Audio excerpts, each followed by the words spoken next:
दिवंगत उपमुख्यमंत्री अजित पवार यांच्या निधनानंतर बारामतीमध्ये पोटनिवडणूक पार पडतेय। बारामतीकरांनी जास्तीत जास्त मतदान करावं असं आवाहन जय पवार यांनी केलंय। दादांसाठी बारामतीकर मतदान करणार असा विश्वासही त्यांनी यावेळी व्यक्त केलाय। तसंच अजितदादांनंतर बारामतीचं पालकत्व तुम्ही घेणार का असा प्रश्नही जय पवार यांना विचारण्यात आला। जय पवार नेमकं काय म्हणाले ते पहा। तेवीस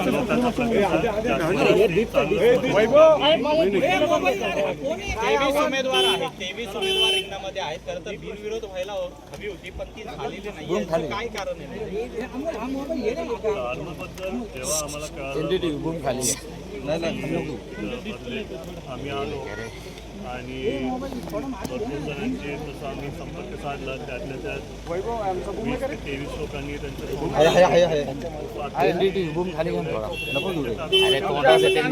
पैसे वगैरे मागितले मागणीसाठी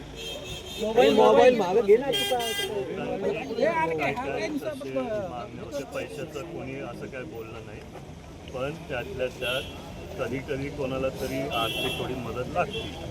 म्हणजे प्रयत्न झालेला आहे, या जे काय अपक्ष राहिले रिंगणात त्यांच्या अपेक्षा त्याच्याबद्दल मी बारामतीकरांना काय आव्हान कराल? बारामतीकरांना कारण कसं पोटनिवडणूक आहे, सबको आह्वान करूंगा कि ज़्यादा से ज़्यादा लोग, लेकिन आशा ही है दादा के लिए सब बाहर आके इधर मतदान करेंगे। और आपको दिख रहा है आज सुबह सुबह भी बहुत इधर लोग आए। बाकी के बूथ पे भी मैंने फ़ोन करके हमारे पोलिंग एजेंट को पूछा, वो सब बोल रहे हैं कि प्रतिशत अच्छा है, बहुत लोग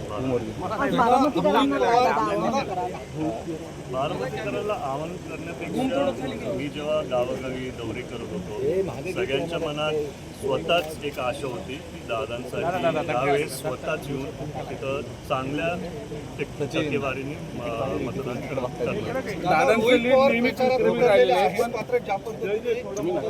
काय करतो नितीन?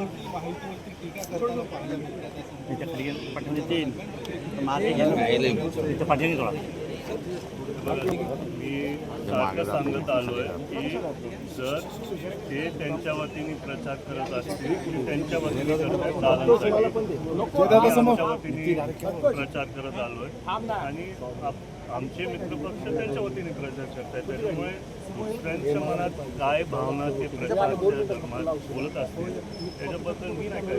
दादा तसं पाहिलं नाही, विरोधक तशा अर्थाने कोणीच नाही स्ट्रॉंग विरोधक असं सगळे जे काय विरोधक कोणी नाही स्ट्रॉंग, तुम्ही बोलताय ते बरोबर आहे, पण सगळ्यांनी ही निवडलो एक रेकॉर्ड ब्रेकिंग मतधिक्यांनी वहिनीला व दादांना विजय व्हावं म्हणून सगळ्यांनी तसं एक श्रद्धांजली ठरावी दादांना, कारण दादांचं लीड नेहमीच विक्रमी राहिलेलं आहे। पण आता सगळ्यांच्या मनात तेच होतं की बिनविरोध झाले असते तर ती खरी श्रद्धांजली दादांना अर्पण झाली असते, पण तसं नाही झालं।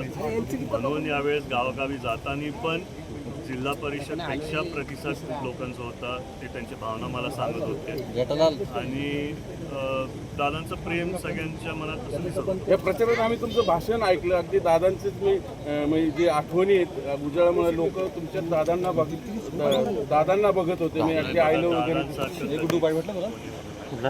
त्यातल्या त्यात दादांचा एक मुलगा मानून बारामतीकर म्हणून माझं कुटुंब जे कुठेतरी थोडे क्वालिटीज दादांची दिसत असतील तर ते होणार। एक प्रश्न की दादांच्या अपेक्षेने फिरत होते, ज्या पद्धतीने फिरत होते त्याच पद्धतीने फिरलात। लोकांचे प्रश्न जाणून घेताना काय वाटले की दादा हे सगळं एवढं सगळा संघर्ष आणि आता तो पण तुम्हालाच करायची वेळ नाही, मी गावोगावी जाताना तुमचं बरोबर आहे, दादांनी अनेक वर्ष कष्ट घेतले आणि बरोबर काय मुद्दे होते आणि खरंच वाटलं नव्हतं की दादा आपल्याला सोडून म्हणजे गेले, मनात पण अजून ते वाईट वाटतं। पण लोकांची एक आशा आहे आणि जर मी त्यांची कामं सर्वांची करू शकलो आणि करतोच आहे तर मी नक्कीच ते सगळ्यांसाठी मी काम आहे। बारामतीचं पालकत्व मुलगा म्हणून तुम्ही घेणार का? एरवी दादाच कारभार, पण आता किती नाही म्हणलं DCM पूर्ण राज्याचा पक्षाचा कारभार पार दादा केंद्रात खासदार झालेत। बारामती एकूण मतदारसंघ दादांच्या जागी तुम्ही सगळे जे नाही बघा, दादांची जागा कोणी घेऊ नाही शकत, मी तुम्हाला सारखं बोलतोय आणि मी एकटाच नाही, वहिनी असू द्या, पारदादा असू द्या, मी असू द्या, आम्ही तिघं बारामतीसाठी कष्ट घेणार काम